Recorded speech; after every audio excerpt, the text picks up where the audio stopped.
Open this door and stand aside. The cameras come in with me. That is an instruction, not a request." I heard the words from 6 feet away, and I watched Sergeant Dane Aldous not move at all.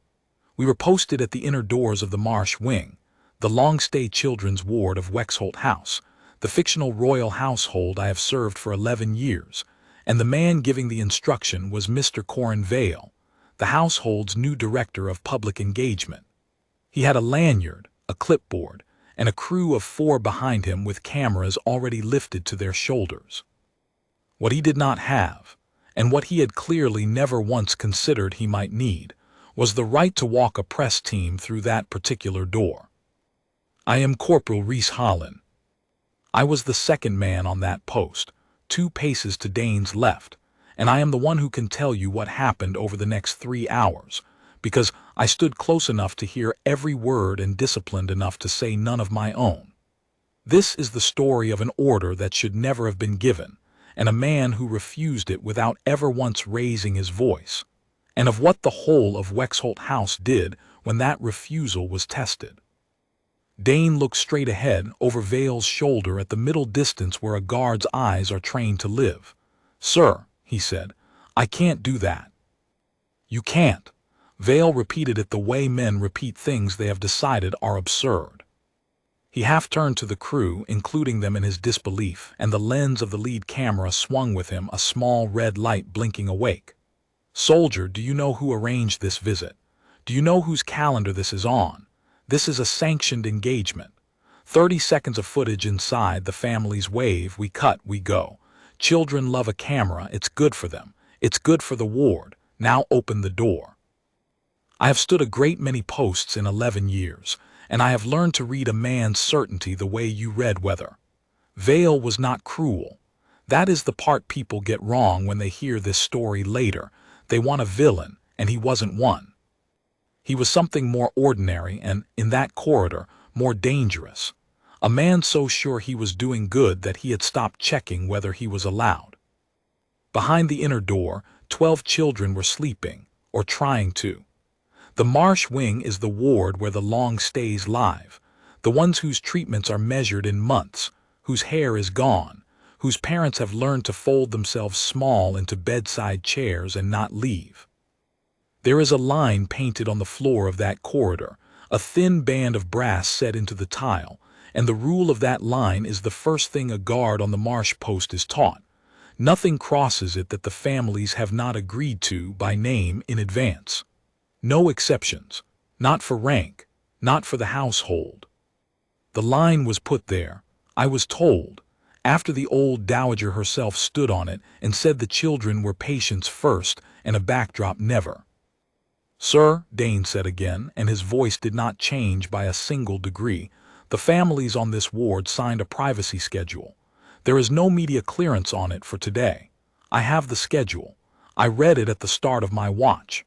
Until a name on that schedule changes, this door stays as it is." "The schedule," Vale laughed, not unkindly, just the laugh of a man who has never been told no by someone in boots.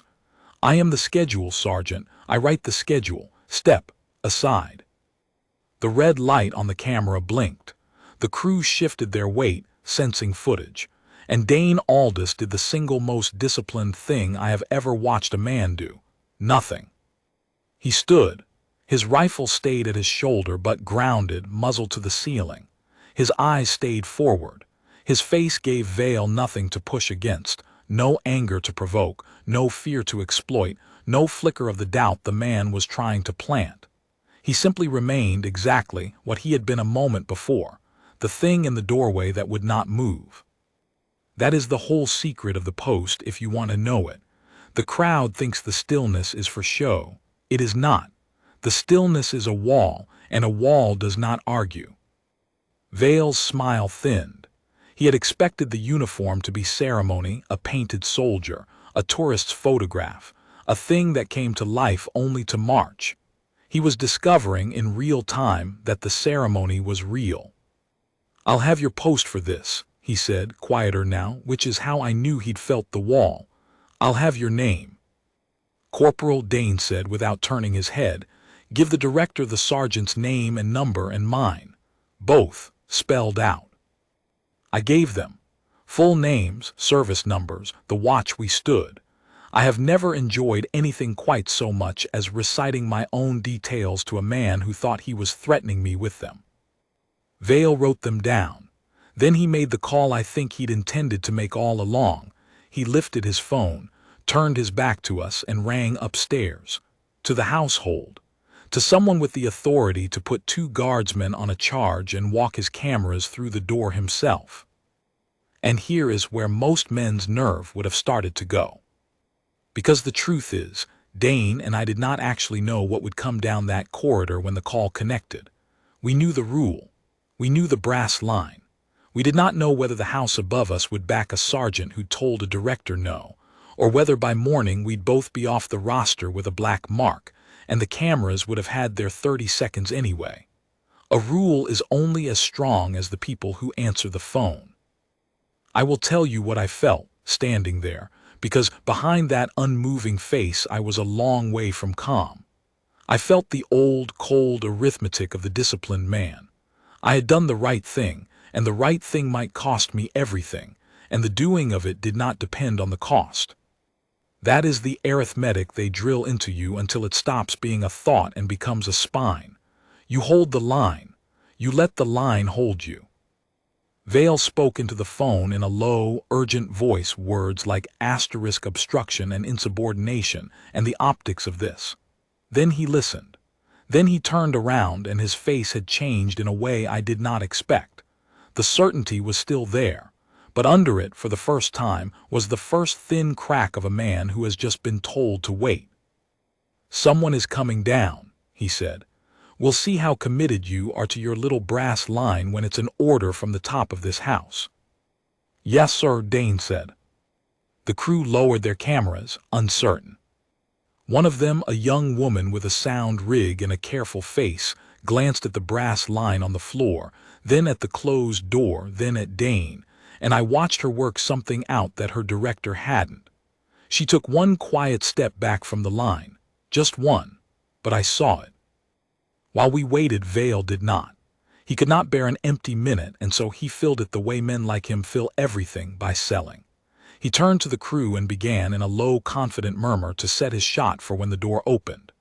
"We'll lead with the long stay at the far end, the little one, the family that'll wave, soft light.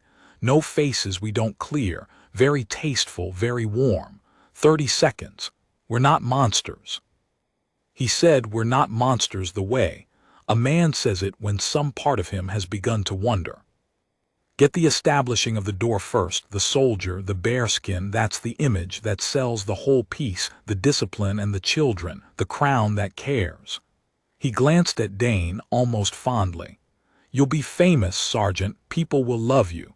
Try to look a little less like you're guarding a vault." Dane did not look famous. Dane looked like the door. And I understood, watching Vale narrate the footage he had not been given permission to take, that this was the heart of the whole sickness of it. He had already filmed the children in his head. He had already used them. The actual cameras were a formality. To a certain kind of man, a thing becomes his the moment he can picture it being his, and the people inside the picture are the last to be asked and the first to be spent. "Sir," I said, the only words I spoke to him in the whole 3 hours, "the door's closed." He looked at me as though a chair had spoken. Then he went back to setting his shot, quieter now, and the camera's red light blinked on, patient as the monitor down the hall, 2 small lights counting 2 very different things. We waited. The ward was silent behind us. Somewhere down the corridor a monitor beeped its slow, patient rhythm, the sound of a small heart being counted by a machine, and I thought, that is what is behind this door. Not footage, not a backdrop. A boy or a girl asleep, and a parent in a chair who has been promised that no stranger with a lens will be standing over the bed when they wake. Footsteps came, more than one set.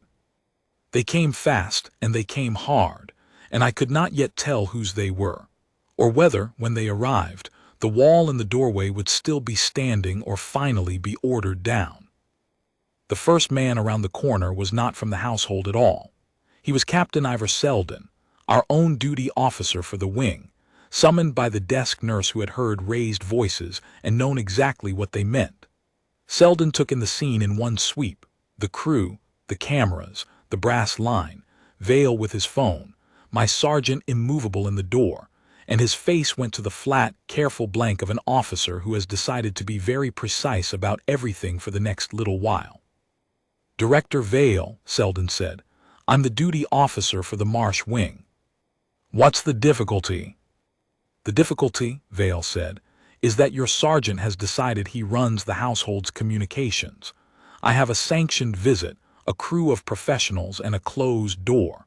I've made a call upstairs. Someone with the standing to settle this is on their way down. In the meantime, you can save your man a great deal of trouble by opening that door yourself." Selden did not look at the door. He looked at Vale. "Is there media clearance on today's privacy schedule for this ward?" Vale's jaw tightened. "The schedule is administrative. I'm telling you the visit is approved." "Then it'll be on the schedule," Selden said, "and the corporal will read it to me and will open the door. That's the whole of it. The schedule is the only thing in this corridor with any authority over that line, not you, sir, and not me." He turned his head a fraction. "Corporal Holland, the schedule." I had it in my breast pocket, folded, the morning's privacy roster initialed by the ward sister and the household's own welfare office. I read it aloud, name by name, bed by bed. Which families had agreed to a visit, which had agreed to a photograph, which had agreed to nothing at all and wished only to be left in peace. There were 12 beds. 2 families had cleared a brief, private visit from a household patron, no press. 10 had cleared nothing. The word *media did not appear once on the page. "There's your answer," Selden said. "No clearance, the door stays." "This is absurd," Vale's voice climbed. "Do you understand what I've built for today? There are outlets waiting on this footage. There's a story scheduled, the house at the bedside, the human face of the crown *. Do you know what that does for the ward's funding? For these families? You're standing between sick children and the goodwill of an entire nation because of a piece of paper a nurse signed this morning. And there it was, the argument that has bent better men than me. It's for their own good. I felt it land in the corridor like a weight, because part of it wasn't even false. Good footage does raise money. Goodwill does open wallets. A ward like the Marsh Wing runs on the kindness of strangers, and Vale was not wrong that a kind story could fill it. He was only wrong about the one thing that mattered, and Dane named it. "Sir?" Dane spoke for the first time since Selden arrived, and the whole corridor turned to him, because the man in the doorway so rarely speaks that, when he does, the words carry their own weight. "The families don't need the nation to see their children to be helped. They need to choose. That's the only thing the line protects, not the children from the cameras, the choosing from being taken away." It was the longest sentence I'd heard him say in a year. He said it to the middle distance, not to Vale, the way he said everything, and then he was silent again, and the silence was somehow louder than Vale's whole speech. The young woman with the sound rig had taken another step back from the line. Vale's phone buzzed in his hand. He looked at it, and his face did its small, complicated thing again, relief and triumph fighting with something that wasn't sure of either. "She's here," he said. "Now we'll see." Around the corner came a woman in a gray coat, walking quickly, a younger aide half a step behind her with a tablet held to her chest. I knew her by sight, as every man on the household staff did, though I had never stood this close. The Lady Orliavesk, controller of the household, the most senior administrator under the family itself, the one whose signature moved budgets and schedules, and the careers of men like Vale and men like me. If anyone in that corridor had the standing to order the door open and end my sergeant's career in the same breath, it was the woman in the gray coat. Vale straightened to meet her with the look of a man who has called in the cavalry. "My lady," he said, "thank you, we have an obstruction. I've arranged a sanctioned media visit, a real good news piece, the ward, the families, the patron at the bedside, and this sergeant has refused to open the door, citing a privacy schedule that, frankly, predates today's plan. I've recorded his details. With your authority, we can have the door open and the crew through in 2 minutes and recover the schedule." Lady Vesk stopped at the brass line, not over it, at it. "I noticed that the way you notice a small thing that turns out to be the whole thing." She looked at the door. She looked at the crew, at their lifted cameras, at the red light still blinking. She looked at the schedule in my hand, and then, for a long moment, at Sergeant Dane Aldous, who met none of it and all of it from behind the wall of his own composure, eyes forward, rifle grounded, having decided some time ago that whatever came next would not be decided by his nerve failing first. "Sergeant," she said, "you've read the privacy schedule for this ward." "Yes, my lady." "And what does it say about cameras?" "Nothing, my lady. There's no media clearance on it for today. 10 of the 12 families have cleared nothing at all." She nodded slowly and turned to Vale, and I have replayed the next 30 seconds many times, because they were the moment the whole house decided what it was. "Mr. Vale," she said, "who signed the media clearance?" Vale hesitated. "The visit was approved verbally. The clearance it's a formality I intended to." "Who signed it?" she said again, and her voice did not rise, and that was worse. "No one yet," Vale admitted, "but the approval." "Then there is no visit." She said it the way you set down something heavy. "There is a plan you had, Mr. Vale, and the plan is not the same as a permission. You brought a press crew to the door of a ward of children whose families have not been asked, and you told a sergeant to stand aside. He didn't. He was right not to." She turned to the crew, and her voice gentled by exactly nothing. "You'll lower the cameras now, please, and you'll come back from that line, all of you. There is no story here today. There was never going to be." I thought it was over. It was not over. Because Vale, to his credit or his ruin, was not a man who folded at the first hard word. He had built his career on being right when others were too timid to be, and he genuinely believed, I could see it, that he was the only person in that corridor thinking about the ward's future instead of a piece of paper. He drew a breath and tried the last door he had. "My lady, with respect, this decision isn't only yours to make. I report to the household, yes, but the engagement program answers to the patron's office, and Lord Marrow chairs it, and Lord Marrow asked me, personally, for a stronger public presence at the wing this quarter. The funding review is in 3 weeks. If I tell him we turned away a national story to protect the paperwork of a junior sergeant, I don't think it's the sergeant's career that survives the conversation." He let that sit. "I'm trying to help you, my lady. Open the door. Let me make my call to Lord Marrow with good news instead of bad." It was a real threat. That is what people forget when they tell this story, as though the right answer was easy. Lord Marrow was a name with teeth. The funding review was real. Vale was offering Lady Vesk a way to be reasonable, to be a team player, to keep the powerful man above her happy. And all it would cost was 12 children and a brass line. And I watched the controller of the household weigh it. She was not a foolish woman. She knew exactly what Marrow could do to a career, including her own. For one long second the whole corridor hung on whether the house would back its sergeant or back its budget. "Then I'll make the call myself," Lady Vesk said. "Aide, get me Lord Marrow, now, on the corridor." She did not lower her voice or step away to spare anyone. She took the tablet, and within the minute there was a man's voice on it, loud enough that the brass line could hear him, and she did not soften a word. "My Lord Orlaya Vesk. I'm standing outside the Marsh wing. Mr. Vale brought a press crew to the door of the children's ward this afternoon on the strength of a conversation he says he had with you, and ordered a sergeant of the guard to stand aside so they could film 12 children whose families have cleared nothing. The sergeant refused. I'm ringing to ask you one question, my lord, and I'd like the answer in front of witnesses. Did you authorize cameras inside that ward today?" A pause, a long one, then the voice, smaller now. "I asked for a stronger presence. I did not ask for that. Good God, Orlaya, I did not ask for that." "Thank you, my lord," she said. "Then we understand each other."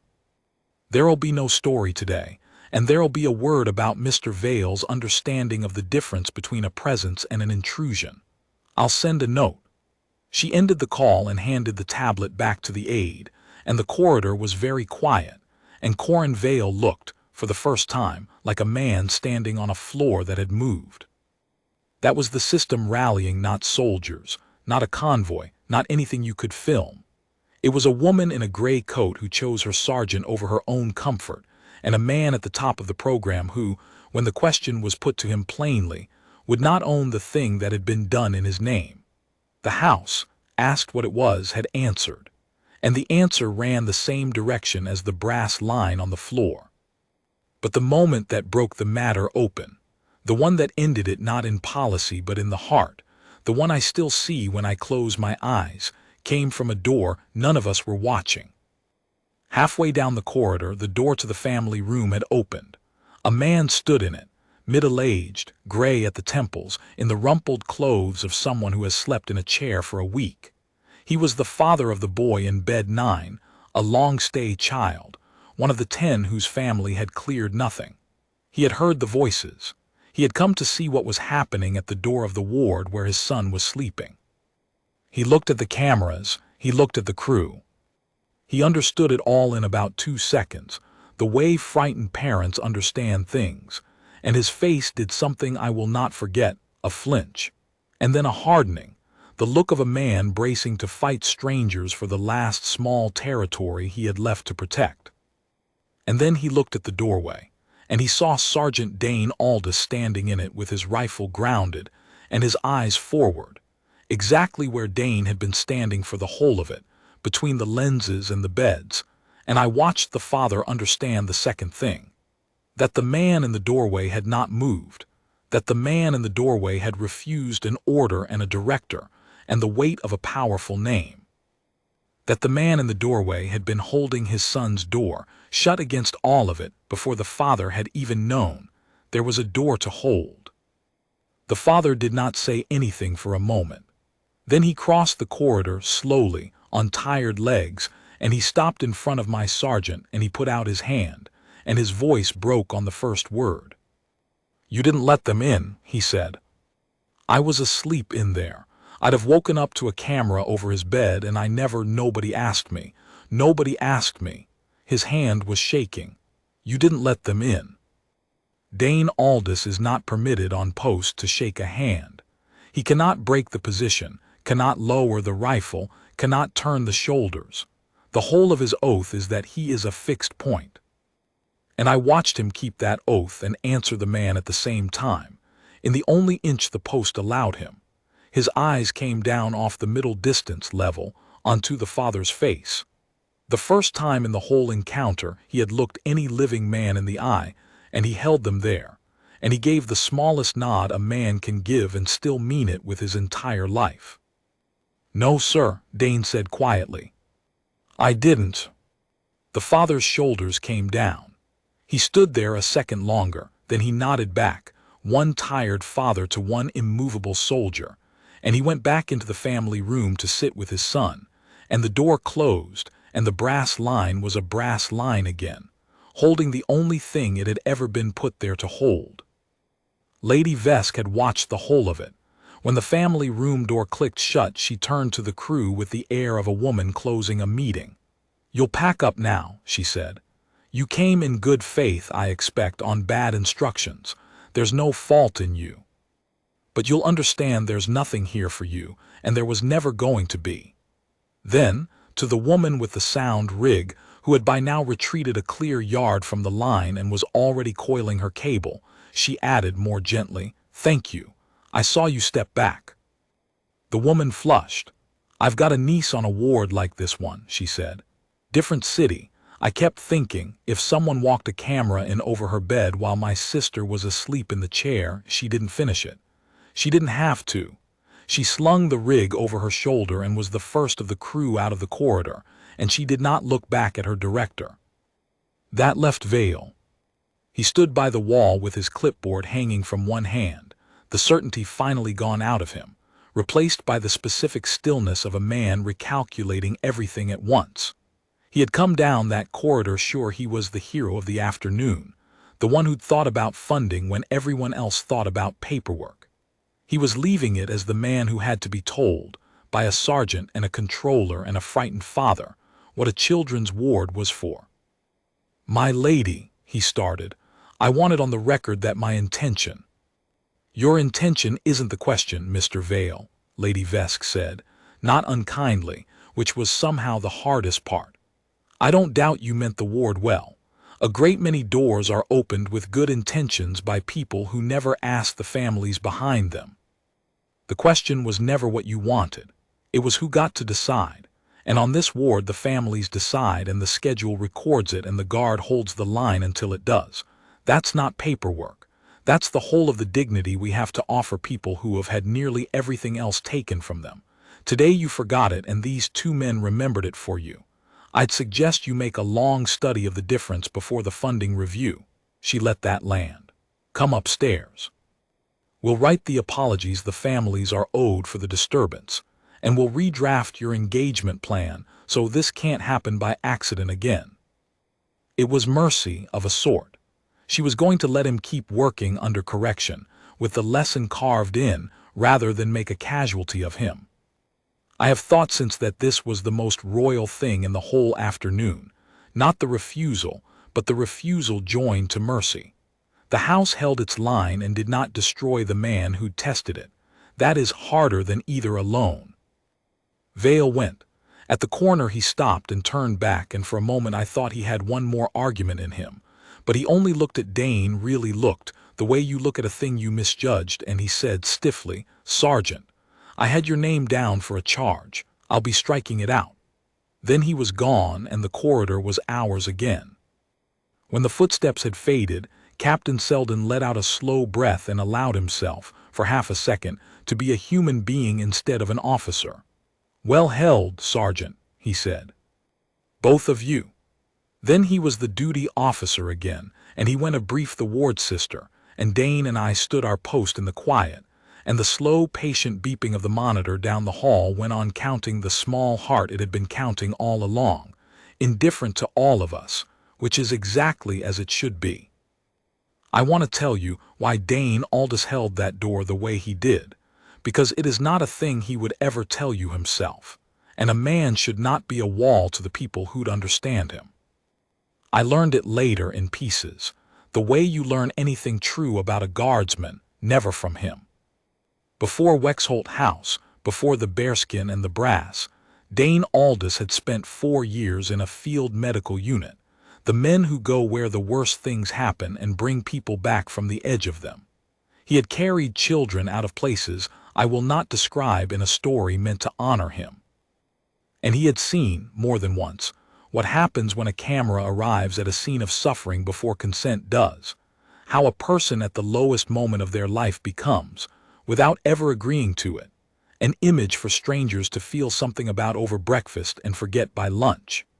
He had seen the particular grief of a parent who learns their child's worst hour was filmed and shared while they were too broken to say no. There was one story he did tell me, much later and only once.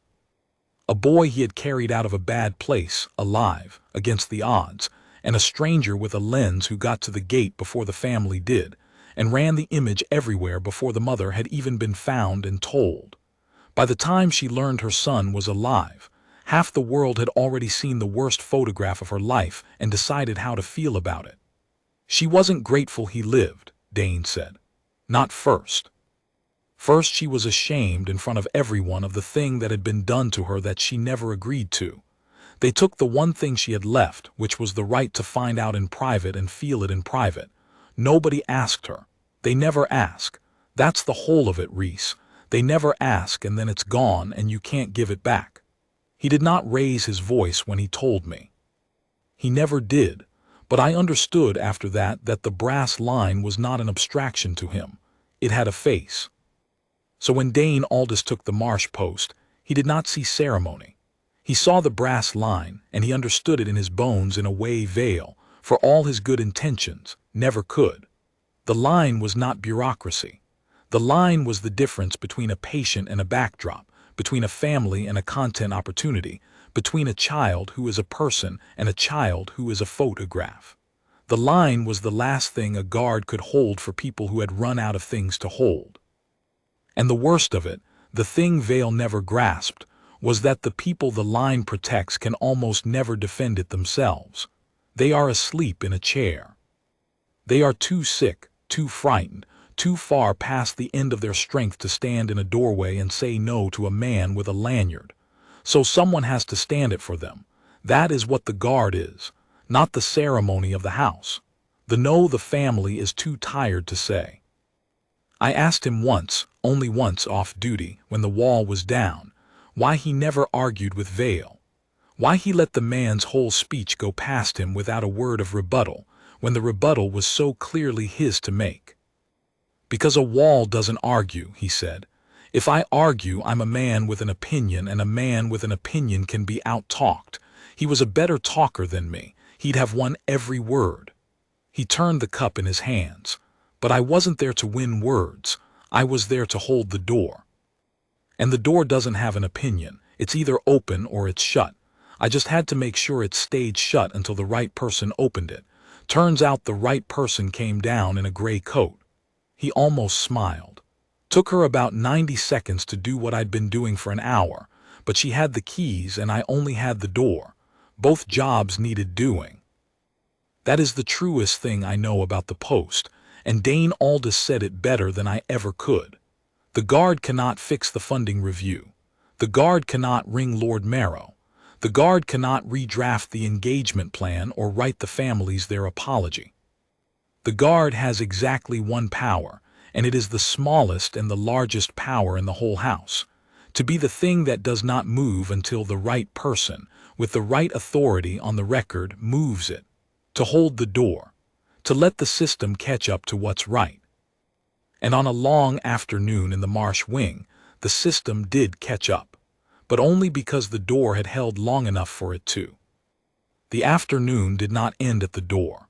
It is the part the story usually leaves out, because it isn't dramatic, but it is the part that mattered most, and a guardsman keeps the whole account or none of it. 3 days later, a new line appeared at the top of every privacy schedule in the household in plain language, where no one could mistake it for paperwork. No media, household or external, enters a patient ward without the written, advance, withdrawable consent of each family concerned. No exceptions for rank or program. The guard on the door upholds this line and answers only to a named, signed clearance. Lady Vesk had it drafted and circulated under her own signature, and she had it read aloud at the next staff briefing so that no future Vale could ever again say the schedule is only administrative and mean it. They called it, around the household, the Marsh Line. Dane hated that they'd named it. I thought it was the only right thing to do with it. Vale kept his post as she decided.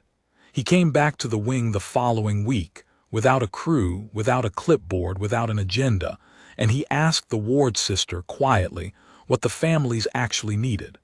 The answer, it turned out, was not a national story. It was quieter and harder and far less glamorous. More overnight cots so parents didn't sleep in chairs. A fund for travel so families from far off could visit without choosing between the fare and the rent. A soundproofed room where a frightened child could cry without the whole ward hearing. Vale built those things. He built them without a single camera, and his name went on none of them, and I am told he was a better director afterward than he had ever been before, because the day at the door had taught him the one thing a man in his line of work most needs and most rarely learns, that the people you mean to help are not your material. They are the point. The funding review came and went. The wing did fine. It turns out that a household known for protecting the dignity of sick children raises more, in the long run, than one known for filming them. The story that got told was not the house at the bedside. It was a smaller, slower thing that moved through the kind of people who give quietly, that on the children's ward of Wexholt House, a family's no was the one thing that could not be overruled, not by rank, not by a program, not by a powerful name, and that a guard stood the door to make it so. Money came in on the back of that. more than the footage would ever have raised. Dignity, it turns out, is not the enemy of generosity. It is the proof that the place is worth giving to. I went back to the marsh post many times after that day. The brass line is still there. It is just a thin band of metal set in the tile. 1,000 people step over it a week without knowing what it is. But every guard who stands that door now knows, because the older ones tell the younger ones the way I am telling you, and the telling always ends the same way. The line is not the rule.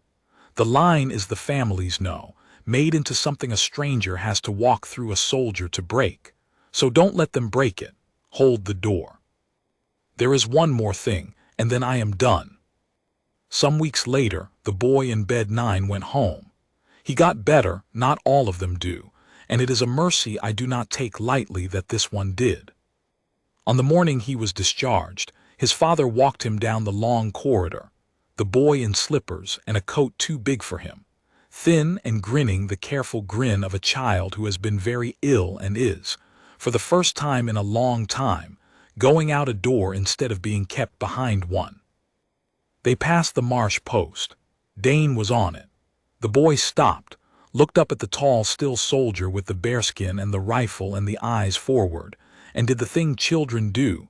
He raised one small hand, not quite a wave, not quite a salute, the gesture of a child who senses he is in the presence of something that matters and isn't sure of the form.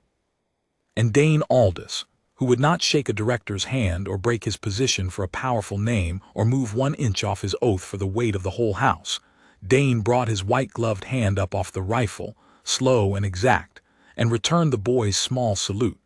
It cost him a reprimand, technically. Breaking the position on post is breaking the position on post, and the standing orders do not have an exception for a discharged child in oversized slippers. He took the reprimand. He never said a word in his own defense, because there wasn't one, and he didn't want one. But the father saw it, and the boy saw it. And the boy will be a man someday, and somewhere in him, under everything else, will be the morning a soldier who guarded his door when he was too sick to know it raised a hand to him on his way back into the world. That is worth a reprimand. Dane thought so. So did I, so, I suspect, did Lady Vesk, who signed the reprimand and, I am told, kept a copy in a drawer she did not share with the records office. People ask me when they hear this story whether the guard won. They want a winner, the director rooted, the cameras shamed, the soldier vindicated. And I tell them no, that is the wrong shape for it. Nobody won the way they mean. A director learned something hard. A controller spent some of her own standing to back a sergeant. A frightened father slept one more night unfilmed. A boy went home. A line on a floor was honored, and then it was written down, and then it was named. What I tell them is this: the guard held. That is the whole of it, and it is enough.